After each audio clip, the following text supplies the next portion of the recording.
So thanks for coming along tonight, folks, to hear our discussion on the Liberal Party after the May election. Parnell McGuinness makes a welcome return to the Sydney Institute. John Roskam, I think, a welcome first time. So I'll introduce them. They're well known to you. I'll introduce them very briefly.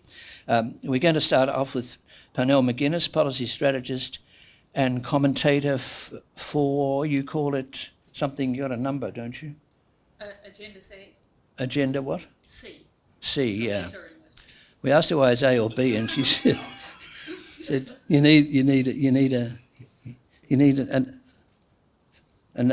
name after a number. Anyway, Agenda C, and Parnell, of course, writes weekly for the Sun Herald in Sydney, and John Roskam, former executive director and now senior fellow of the Institute of Public Affairs in Melbourne, and of course John writes fortnightly for the Australian Financial Review. So we start with Parnell McGuinness, we go to John Roskam, we go to questions and discussion. Speakers are going to speak for about 15 minutes each, and then we go to questions and discussion. Parnell, you're welcome. Thank you. Thank you very much. What an intro. Look, I know we're here to talk about the Liberal Party and its future, and that's what you all arrived for, but I'm so sick of it. And I really would rather talk about ice cream, because ice cream is really delicious and everyone likes it. And I think maybe ice cream might be the key to saving the Liberal Party. So first, because Gerard and Anne have asked me to talk about politics, I'll talk about the Liberal Party a little bit. I could go on for ages diagnosing how the Liberal Party got itself into the predicament it's currently in, and which Liberal Party faction was to blame. In fact, I did in the original version of this speech, but I'd have you here for half the night to go through all of that. So if you're interested in my very equal opportunity roasting of the Liberal Party factions, I'll put my unabridged speech on my Substack. You can find it at Parnell Palm. But in short for now, I'd just say that it's the economy, stupid. Politics might be downstream from culture, but culture is downstream from politics. In forgetting this, the Liberal Party has lost just about every demographic. And let's start with young people. The Liberal Party probably hasn't felt the loss of young people as much as it should, because they never really had them in large numbers. But since the middle of last century, young people have usually started off leaning left. The problem for the Liberals is that, as the Centre for Independent Studies has found, the traditional trajectory to the right is no longer taking place. Worse, people who were on the right are now moving left. Research conducted by Spectre Strategy just before the 2025 election found that people who'd voted for the coalition in 2022 were switching their vote to Labor. The Liberal Party defectors, as the research referred to them, weren't just in the 18 to 34-year-old bracket. More voters switched their vote away from the Liberal Party than stayed with it in every group under 55. But all is not lost.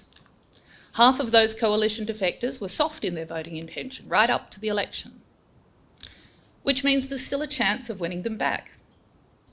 The bad news for Conservatives is that the defectors overwhelmingly considered themselves to be in the political centre.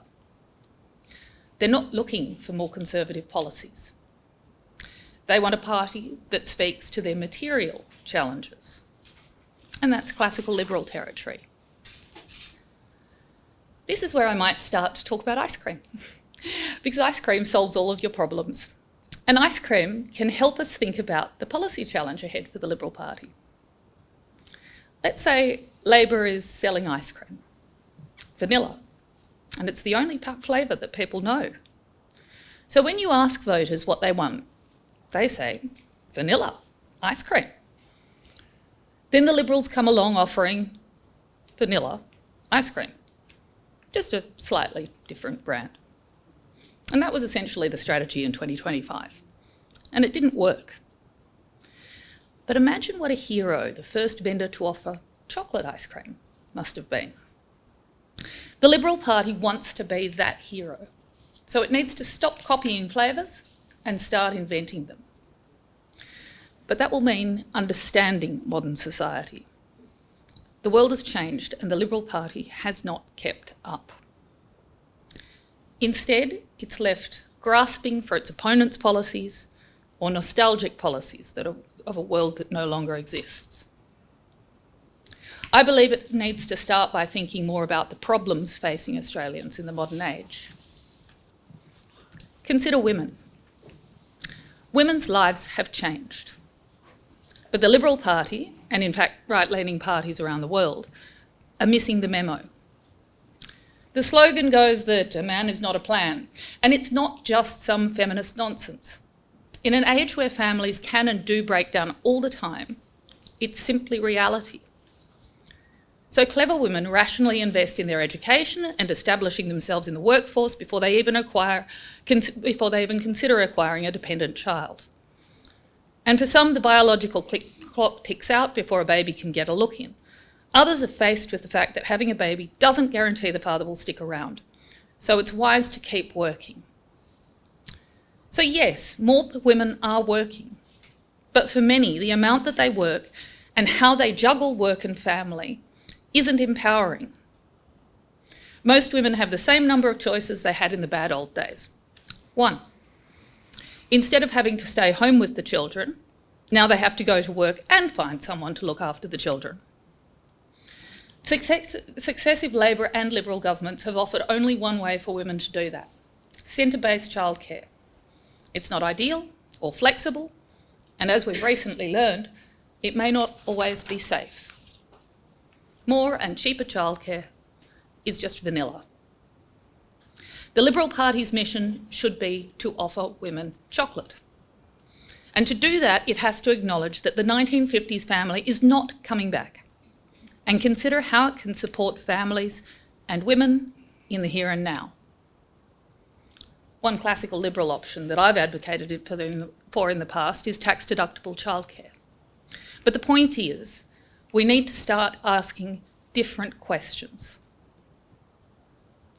Another group that the Liberal Party has slowly and then completely lost over the last decade is migrant communities.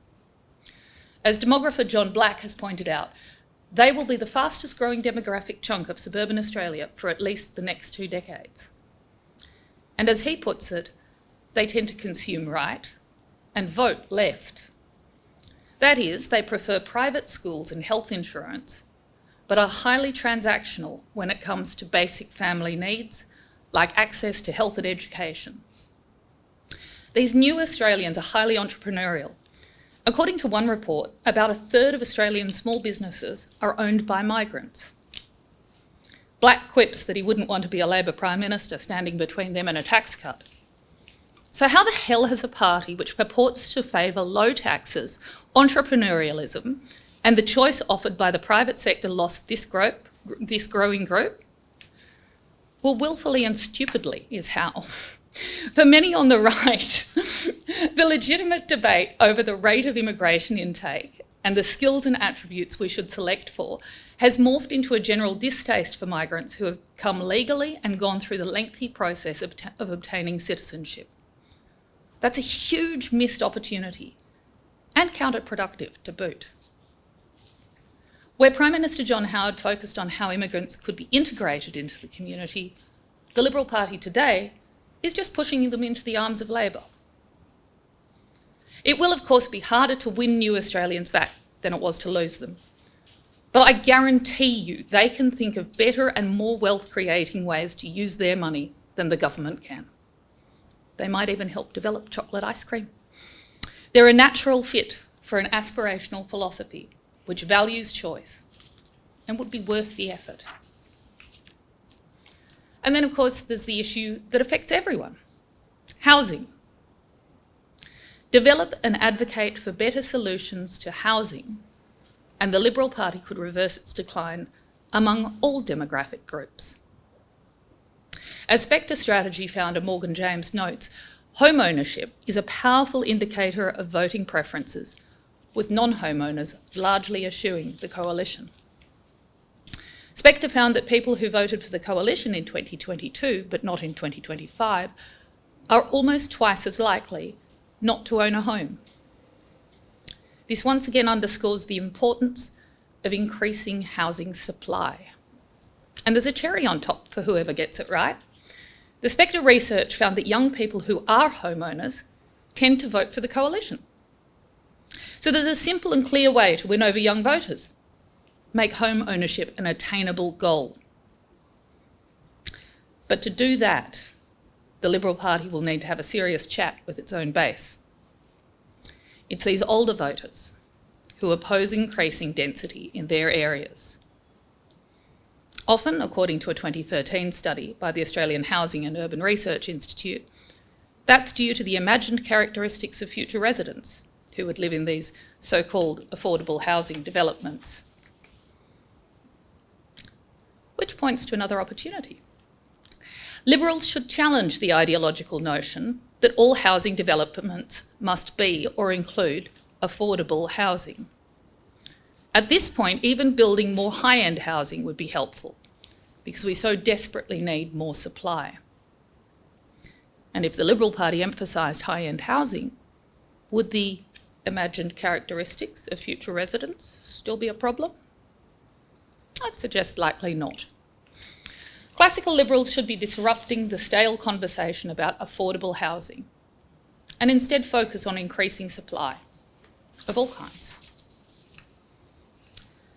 I could go on forever considering ever more specific groups and policy areas, and I plan to, but in a piece I'm working on at the moment. I'm trying to ask the right questions, using polling insights to understand the challenges and opportunities better. My hope is that asking the right questions about people's lives will inspire better solutions.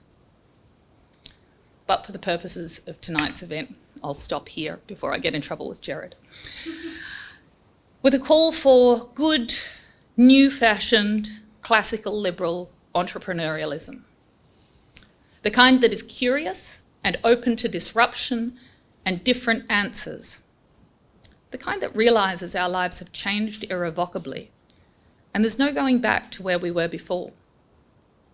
And the kind that can imagine chocolate ice cream without being funded by cocoa producers or becoming beholden to deep freeze. If the Liberal Party wants to survive, it needs to stop asking people if they like vanilla. It needs to offer them something richer, something surprising, something that tastes like the future. It's time to start making chocolate.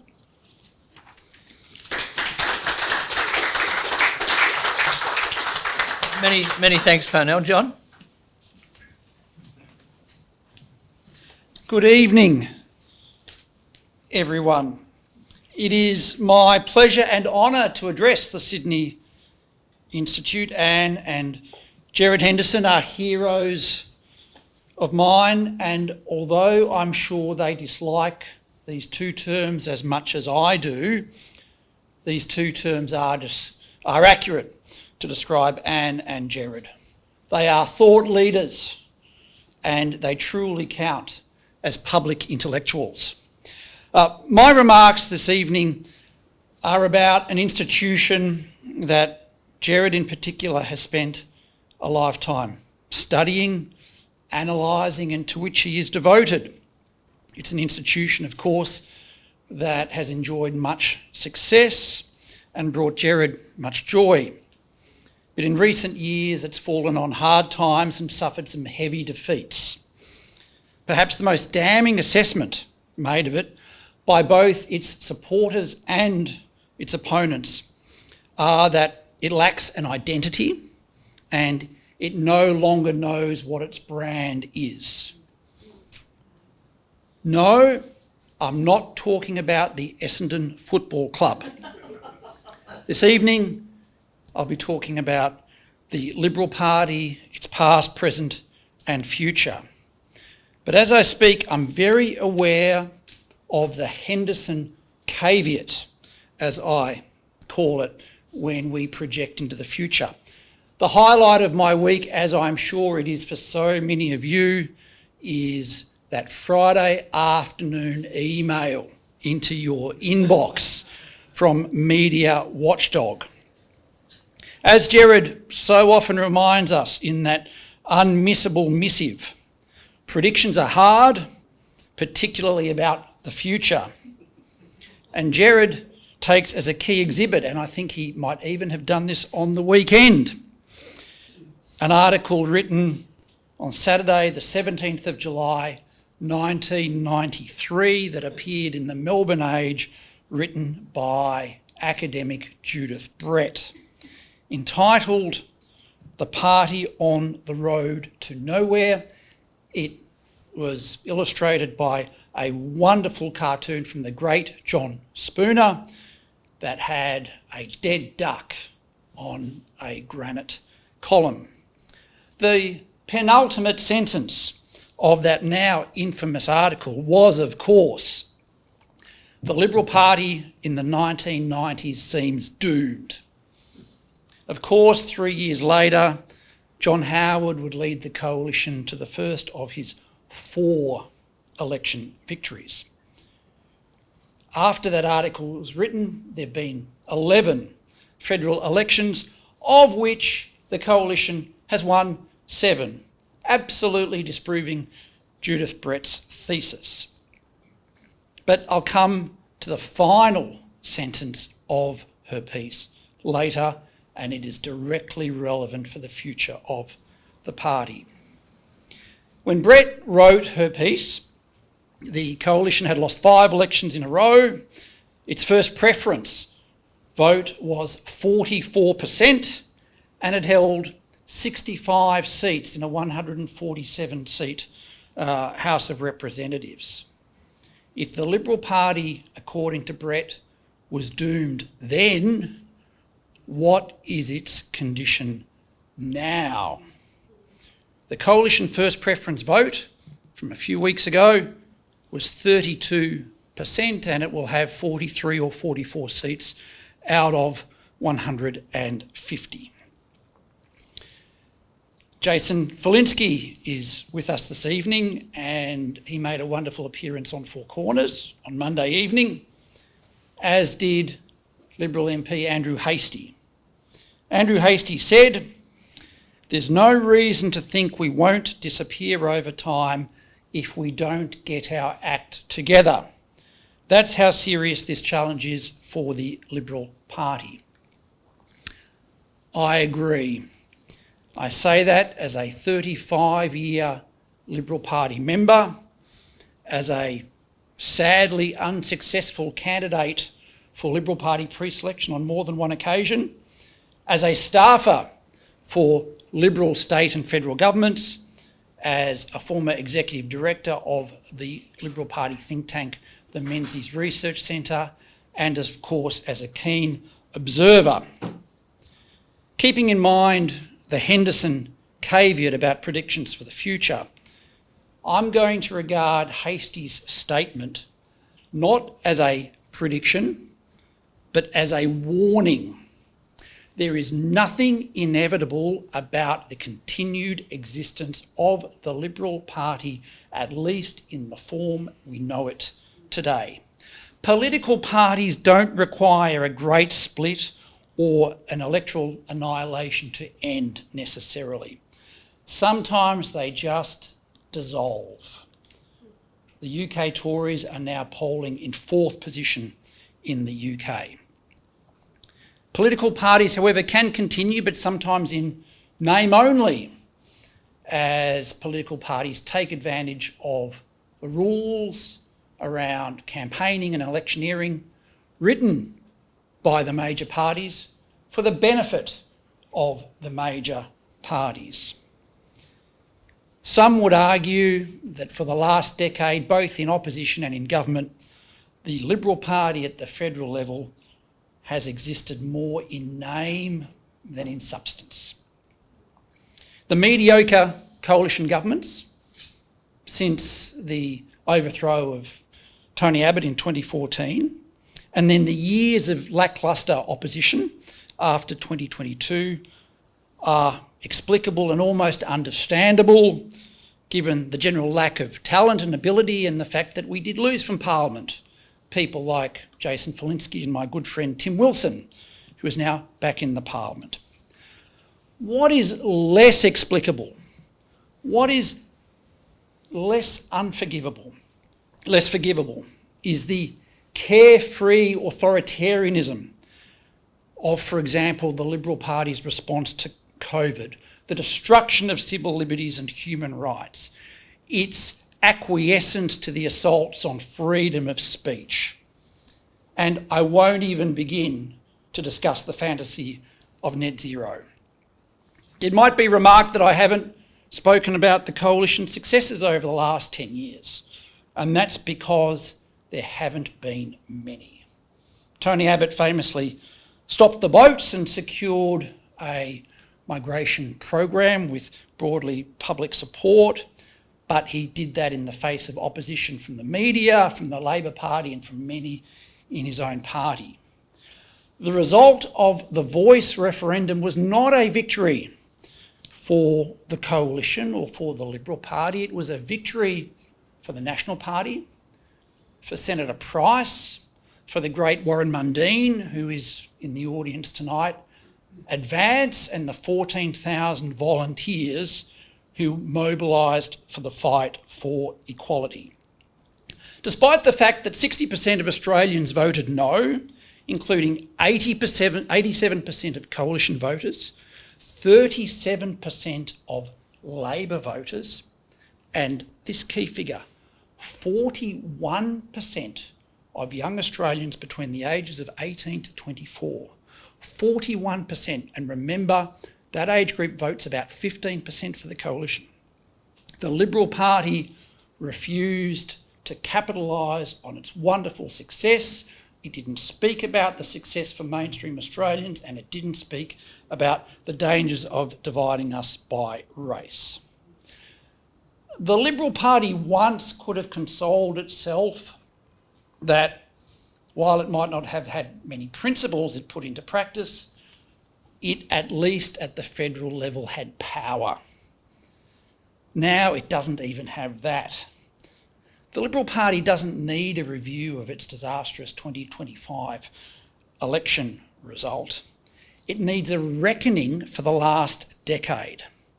I'm one of these who would argue that a break in the coalition for at least some small time would have allowed a period of reflection, but it seems to me that too many people are taking a stance that business will be continued as usual. So, what is to be done? I'm about to suggest a way forward for whatever political party or parties represent the centre-right worldview in the Australian political system into the future.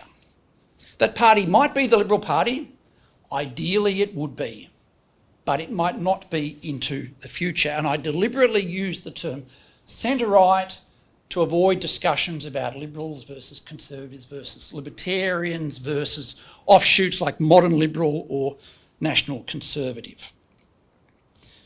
Neither John Howard nor Robert Menzies ever contemplated a party that is defined as a broad church the way it is. If you look at John Howard's Menzies lecture, he talked about a liberal tradition and a conservative tradition being synthesised into a single claim. He didn't contemplate the Liberal Party now being such a broad church with such a big roof that the challenges are that the roof might fall in. I'll now return to that Age article of July 1993. Gerard. Unwittingly perhaps, Brett, in her concluding sentence to that piece, sets out a course of renewal for the centre-right that applies to us today. As I agreed with Andrew Hastie earlier, I will, Gerard, agree with Judith Brett when she wrote this. The penultimate sentence, as I said, was the Liberal Party in the 1990s seems doomed. But this was her final sentence. The Liberal Party is unable to talk coherently about any topic other than economics. And while economics is important, Parnell, there are many other issues on which a party making a claim for national government needs to have a position with.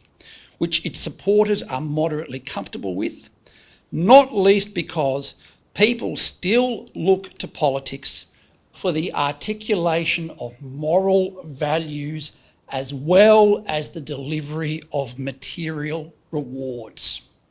Now, Judith Brett is a left-wing academic and, of course, a biographer and studier of the Liberal Party and liberalism. But I think Brett understands and understood better than many Liberals themselves do that politics is about everything. It is about economics, but it is about culture, our society, how we live together, and our social cohesion. Liberals and Conservatives who only wish to talk about economics might wish otherwise, but that is the case. And Parnell referred to the phrase that I use all the time: politics is downstream of culture. When I talk to my Labor friends about that, every single one understands it. When I talk to my Liberal friends about that, including some Liberal MPs, they have little knowledge of such a concept and less interest in such a concept. The moral values articulated by Anthony Albanese in 2025 at the federal election were absolutely devastating. In the middle of a cost of living crisis, he presented an image of the Labor Party that, yes, was material, handouts, borrowed from future generations, but it dealt with security, it dealt with the protection of the family, it dealt with integrity of the community in a way that the Liberal Party could absolutely not comprehend. The most significant poll of the 2025 election was not anything polled by the Liberal Party's pollsters, which we now know to be utterly misguided, but it was a news poll survey done in March, which identified that some 83% of voters, including 77% of coalition voters, approved of more government cash handouts to deal with the cost of living crisis, and that's what Labor offered. And remarkably, those voters approved of such policies even though they knew the money was borrowed and even though they knew it would push up interest rates. As Andrew Kemp has noted, the old rule of thumb of Australian politics is that Labor won elections when it departed from its philosophy and Liberals won elections when they stuck to theirs. The 2025 federal election result proved the truth of the second part of that rule and disproved the first part. If we go back to what Brett said about the Liberal Party in the 1990s, her thesis is quite simple. She said that Menzies' success was built on a deep understanding of Australian society and culture. Quote unquote, Protestantism and its ethic of hard work, personal responsibility, thrift and community, a combination of modest aspiration and moral pride, marked the middle class of Menzies' day, and that's what Menzies appealed to. Brett's argument was that the Liberal Party of the 80s was concerned with economic rationalism, was concerned with money and success, and the ultimate end result was a desiccated liberalism of fight back in 1993 that spoke nothing to the moral values that the community was looking for. Brett goes on. John Hewson was unable to project any convincing vision of the shared values on which Australian life should be based. And John Hewson and his new wife Caroline, both good-looking, intelligent, healthy and well-heeled, convincingly represented the rewards of success, which they did, but offered little to the slow, the ill and the down at heel. On the other hand, as Brett says, the Labor Party has always been able to appeal to its tradition of its stress on human cooperation, equality and social justice. It was interesting that in that piece, in 1993, Brett said there was one person who did speak to values, It's remarkable that she said this in 1993 because he had finished being opposition leader 4 years earlier. Most commentators assumed he would be wandering the wilderness, but it was Brett who said it was John Howard who spoke to values. She got that right. What she got wrong was her assessment that Howard's values were divisive. And she said, for example, that Howard introduced the term One Australia, stressing the commitment newcomers should make to Australia's cultural and social values, as well as its laws and political institutions, and this alienated many Australians of non-British background, as well as many of the latter who value Australia's post-war cultural diversity. When the Liberals did stop talking about economics, like John Howard did, and started talking about social values, they were in trouble because their values were no longer appropriate to many Australians' experience. 4 election victories absolutely disproved Brett's claim that Australians were turned off and turned away by John Howard's vision of Australia. So my argument is that the Liberal Party in the 2020s has more in common with the Liberal Party of the 1980s and 1990s than we are willing to admit. That was a period of argument, debate between the wets and the dries, but it led to an understanding of a moral and social purpose, which I think John Howard encapsulated and captured, and it is one that we, as a Liberal Party member, no longer undertake or no longer have a commitment to. In conclusion, to apply the Henderson caveat, I am not prepared to say that the Liberal Party in the 2020s is doomed, but I will repeat what Andrew Hastie said. There's no reason to think that we, the Liberal Party, won't disappear if we don't get our act together. Thank you.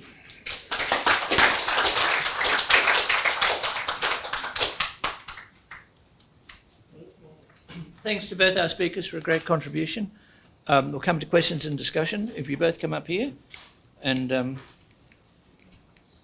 you have one microphone, and you can have the other. Speak to the back of the room, because most people are watching this on the camera tonight. Don't walk in front. Okay. Now, I'll just start off briefly with you, John. Everyone's got to keep their comments short. You wrote an article some years ago about how the professions had walked away from the Liberal Party, lawyers, doctors, and how different that was in the 1960s, 70s, 80s and into the 90s.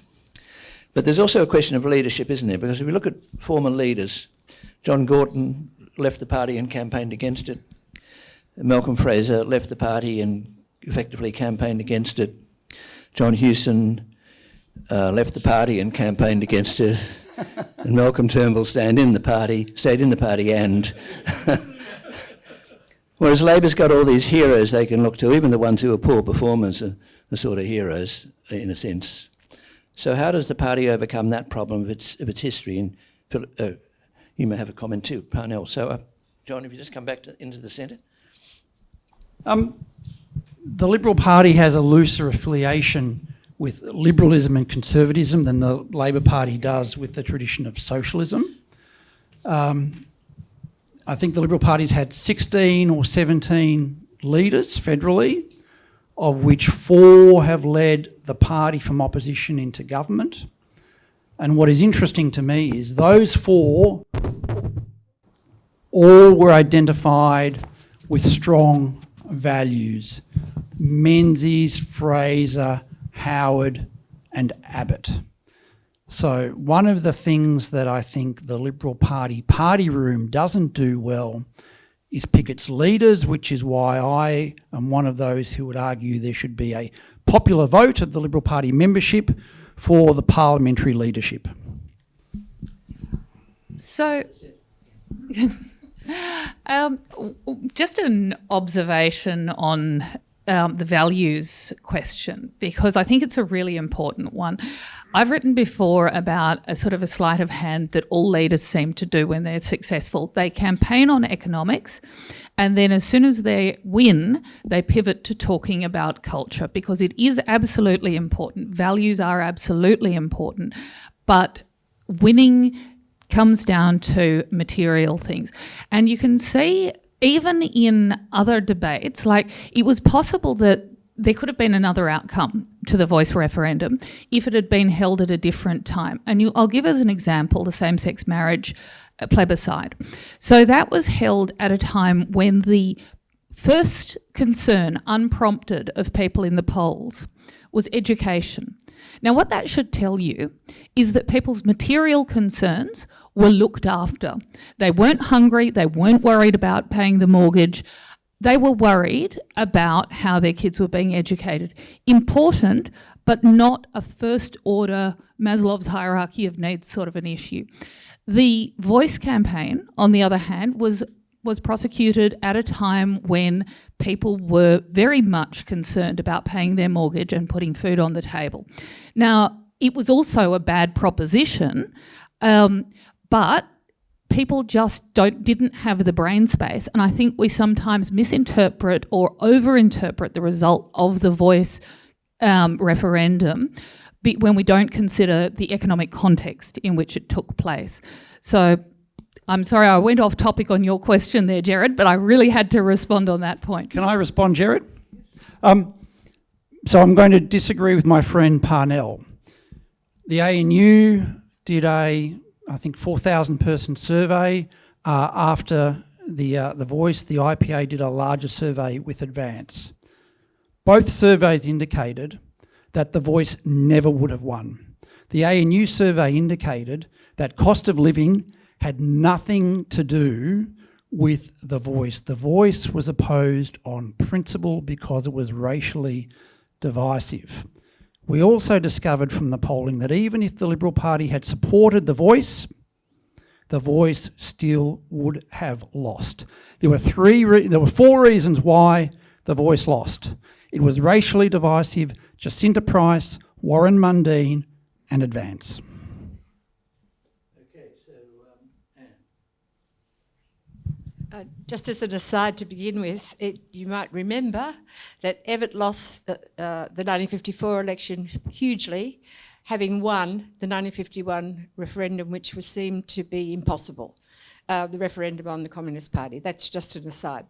But observing what you both said and leaving out the absolutely horrific election campaign, which I think lacked leadership. I don't think Peter Dutton sparked at all. He was timid and whatever, and I've heard lots of stories about that. I think the campaign was lost in the election campaign. But all over the Western world, debt has now become normalised. Trump has just put forward his big bill, big beautiful bill. He hasn't cut spending. He's trying to increase income to cover some of the debt. We've got a productivity level that's huge. I'm talking about economics, I'm sorry. But our problem is, how do we get an electorate that is not accepting of government dependence? Which is what you were talking about with the migrants. They come, they want to be enterprising, but they also want all the handouts. And once you've given the handouts, you can't take them back. So how do you get the chocolate? Because quite frankly, I don't see chocolate coming our way. It'll be vanilla with a few sour bits.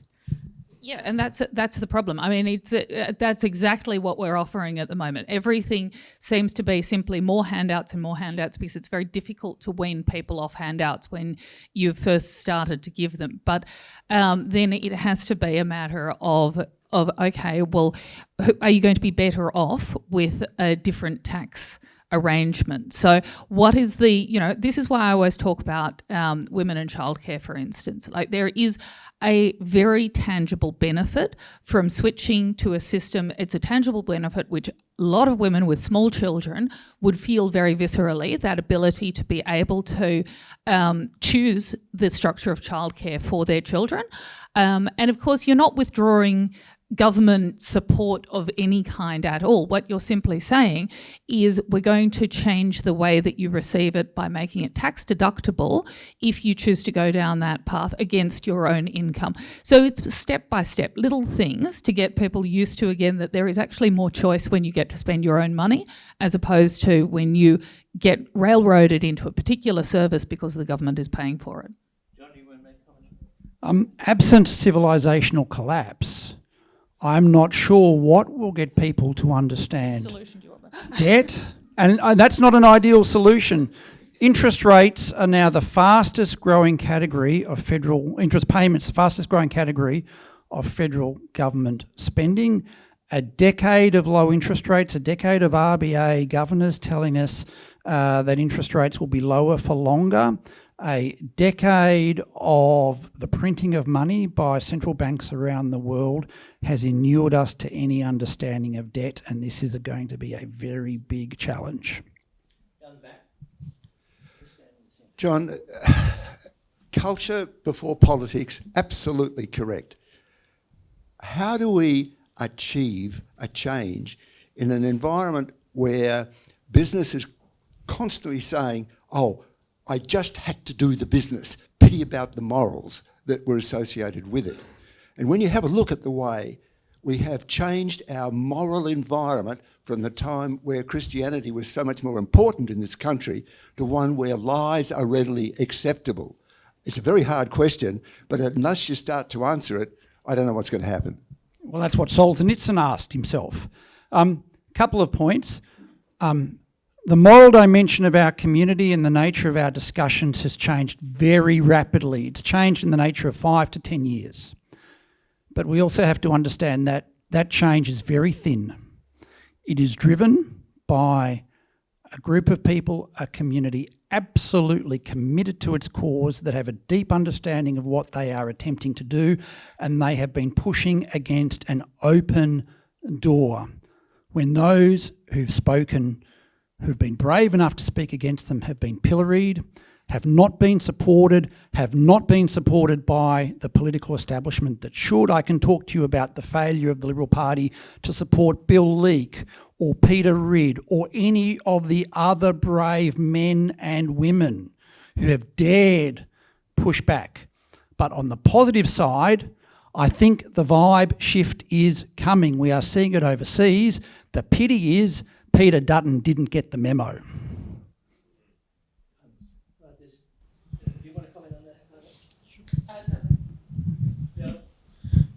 Thanks for the presenters. We've heard that the tone and policy posture was wrong or antagonistic to migrants, wrong and antagonistic to families and women, wrong and antagonistic to a bunch of things.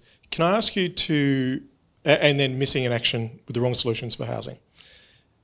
Can I go to superannuation and draw a parallel with Howard, who knew he could not become Prime Minister unless he recovered the ground of the campaign against Medicare, which he acknowledged that had now deep-seated community acceptance. And in his headland speeches in the runway to the 96 election, he made peace and went from saying it's the biggest rort in Australia to we won't touch it. Fast forward to superannuation. Is there not a parallel now? And if you look at the rhetoric and the positions coming out of the coalition, it's antagonistic towards superannuation. It's a union rort. And it's not so, we want to decimate it, and you can take it out during COVID to get Invisalign if you want. For most Australians under 50, superannuation is their biggest asset because they don't have a house. And everything from the coalition is saying it's not worth it, it's a rort, it's not going to deliver, get out of it. Is that something which is underappreciated or not? Oh, totally. And I think that, so as you say, it is now the bank account that everybody has, and it's important to have it. People sort of have come to rely on that in their minds for their retirement. it's also under attack now from Labor. What a great opportunity to talk about the fact that finally there was a system which encouraged savings and in which that kind of responsible behaviour and preparation for retirement was working, and now Labor is starting to chip away at it.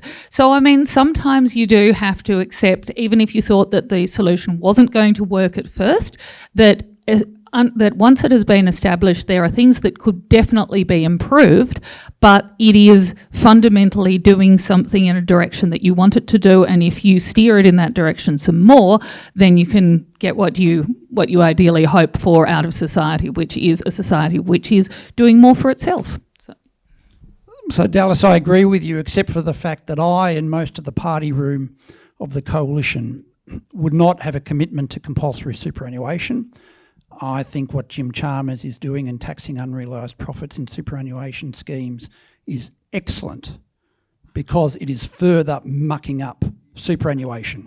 It is further demonstrating it is a honeypot to be grabbed by politicians. The IPA was very involved in the debate about Scott Morrison's retrospective changes to superannuation, which have opened the door to what the Labor Party is doing now. Who was the last Liberal leader who promised no changes to superannuation and delivered no changes to superannuation? It was Tony Abbott. So I completely hear what you say, but I don't think we can ever give up fighting against forced compulsory government saving of private income. Look, I should just jump in there because I don't completely disagree with you. Revealed preference here. Yeah. I don't put all of my money into super. I have a special account because I always figured that the government was going to change the rules. Warren? Great man. Oh, thank you. Don't stand. Warren. I'll stand up the camera. I'll say, see the back. See my best view. What people get confused about, and this is what I sort of want to raise in this discussion, I'm going to be sitting down with the Liberal Party brain trust next week about this. It's just me. But anyway, no. It's is the confusion about the referendum and the election. They're two different things. In a referendum, people who normally vote for their party are given an opportunity to vote against. And that's why you were able to raise that number of 37, nearly 40% of Labor people crossed the floor and voted against. They were able to use their own free will. So that's the difference. The other thing that is not a difference is how you prosecute an election campaign. We actually went into Western Melbourne in 2022 when the Victorian election on. It was the only part of Victoria for the Liberal Party that had swings.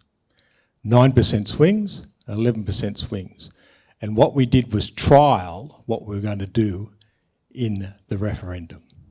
We went into migrant communities. We got volunteers. We got out of one mosque in Western Melbourne, 20 volunteers, right? We engaged with them. We spoke with them. We went out and learnt what Australians think, and 50% of Australians are migrants. This is something that the Liberal Party needs to learn. They're sitting and worrying about what's happening in my little areas, the leafy North Shores of Sydney, as inner city areas and stuff like that. The demographics have massively changed. The people who are our people now are coming out of those migrant communities. And we've got to start learning these lessons. And and my thing is, when are we going to actually start focusing on that wider Australian demographic, which is what we have to do to move forward? The Voice was significant for many reasons, and we've just talked about the cultural change. The Voice was the first, and up until now, the last opportunity Australians have had, each of them with one vote, all votes being equal, to express their views on the massive cultural and social changes that have been imposed upon them. It was the opportunity for Australians to speak. It was cast in moral terms. It was campaigned for vigorously, and it was presented as something important, and I regard it as the most significant referendum since in Australia's history. When we talk about the effect of the Voice on the federal election campaign, we draw a distinction between the Voice, prosecuted with passion on both sides, as if it meant something. Families were divided in a way they weren't since the conscription debates of the First World War, or arguably the Communist Party dissolution referendum. It meant something. There's many reasons why the coalition lost 2025 election.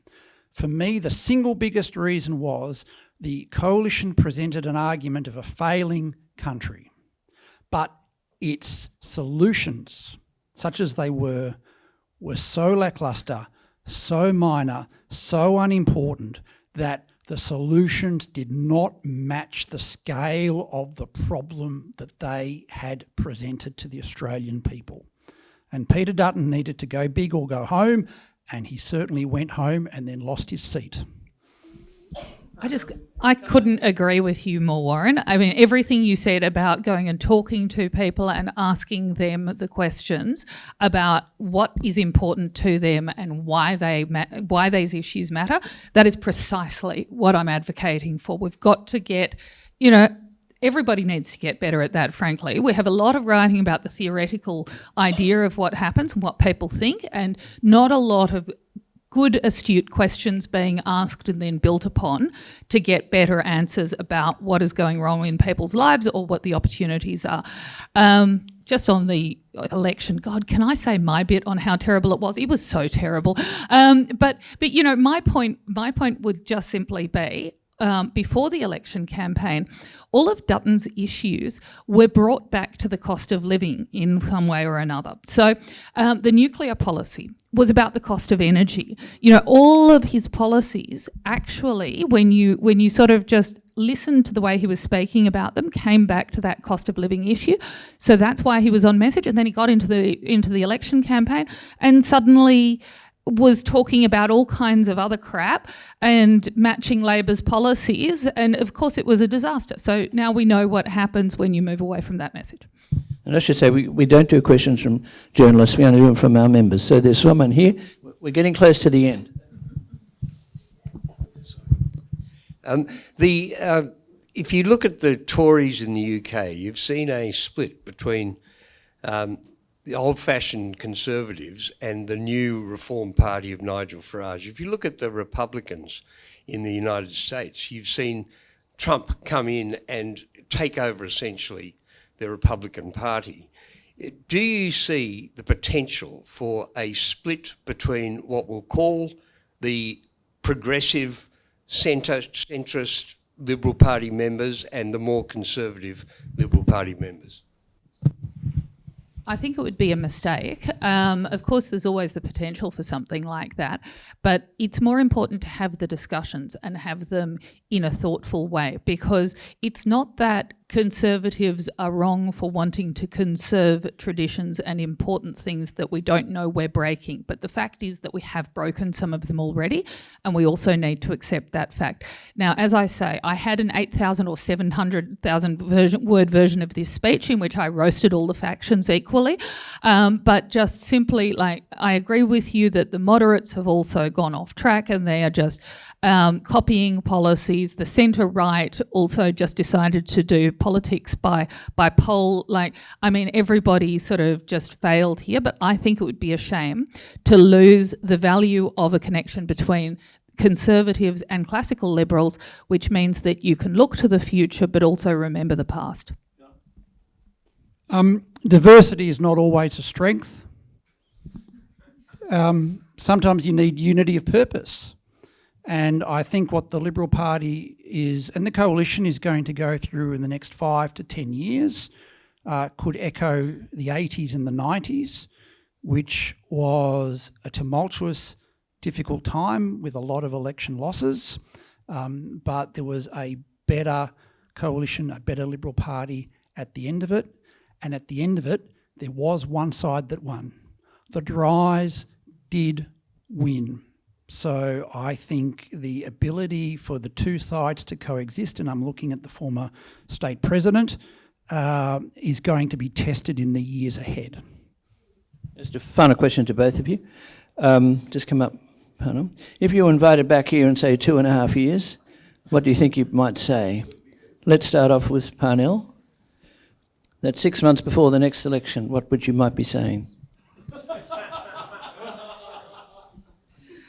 No, thank you, Gerard. I don't think I can use those words in front of an audience of polite and genteel people. I hope that what we'll be saying by that point is that some of these discussions have been had, that the Liberal Party has been thinking about its constituents or its potential constituents at this point now deeply, and has started to recognise the challenges that they face.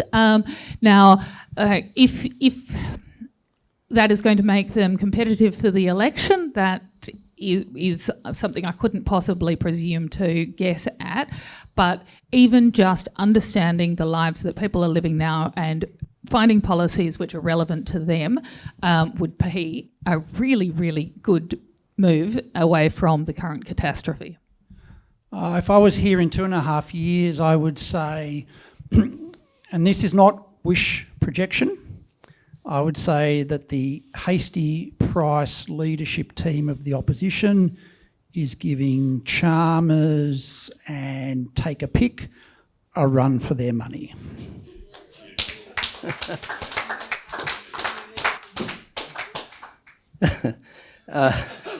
What was it about predictions, John?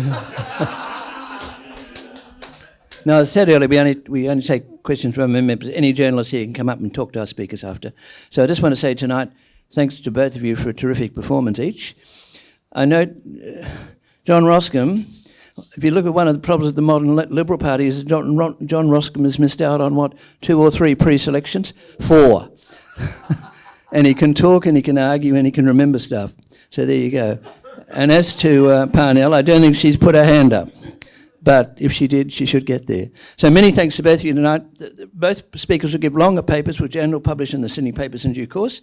For the meantime, this will go up on our website and Sky News and YouTube and everywhere else. So, but for tonight, well done to both of you. Well done, Parnell. Well done, John.